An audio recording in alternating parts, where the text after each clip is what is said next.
Hai hai Besti, cobain dimsum box di sini yuk. Nikmati berbagai varian dimsum dalam satu box. Menu dimsum box ini bisa kamu dapetin di Dimsum 68 di area depan Jogja HZ.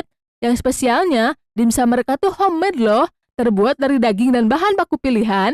Pastinya enak dan beda dari yang lain ya. Harganya cuma 35 ribuan aja per box, cukup terjangkau kan? Karena harga segitu udah bisa dapat 10 pieces dimsum aneka rasa. Dipapai satu-satu nih varian dimsumnya. Ada siomay, lumpia, pangsit ayam atau udang, dan kuoti. Komplit ya, bikin ngiler nggak sih? Cocok deh jadi cemilanmu di kala lapar. Dimsum box ini buat ngemil bareng Besti, bisa banget. Kalau kalian mau pesen dimsum satuannya juga bisa dong. Seporsi dimsum satuan harga cuma 16 ribuan isi 4 pieces. Worth to buy deh.